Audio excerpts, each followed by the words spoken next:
welcome to Hammer's Hitting Corner. Today we're going to talk about the news and the buzz around the Major League Baseball Association. First, we're going to just talk about Japanese star Shohei Ohtani. He first arrived at camp on Wednesday for the Angels of Los Angeles, and he is one of the first two-way players that has been seen in a long time. And with this system now in the AL, you have a DH, and you don't have to use the DH, but almost every team in the MLB has, or at least that I've known has. And Ohtani is a great pitcher, and he's also great in the field and can hit very, very well. We'll see how he adjusts from the Japanese league all the way over to the major leagues. It doesn't look like he's going to be playing any minor league ball, so it looks like he's gonna get thrown in with all these big boys right away. So it'll be interesting.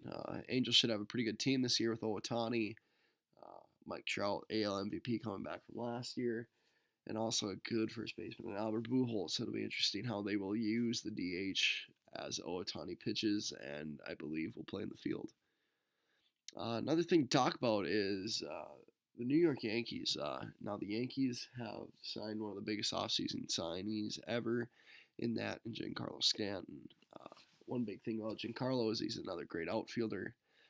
A very good pair with Aaron Judge as they're very similar, very big dudes that like to hit the ball a long ways, and the AL and NL home run kings on the same team could be a very dangerous lineup for next year, similar to that as of death row back in the 1920s with Lou Gehrig and Babe Ruth. It'll be interesting to see how they'll be able to use Judge and Stanton.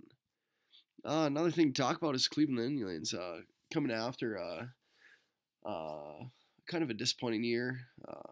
They lost in the second round of the playoffs. It'll be interesting how they'll be able to come back from that. Terry Francona, great person, great coach, is going to come back, and I think they'll be pretty good with this future. And another thing is the Miami Marlins. The Miami Marlins has the new GM, and that of Derek Jeter, past Yankees player, past great. He's kind of the GM now, and he's kind of opened things up for them. The Marlins opened up a lot of cap space with getting rid of Giancarlo Stanton and D. Gordon, but it'll be interesting to see what they have left, as they will have a lot of first-year players and a lot of free agents to be able to sign.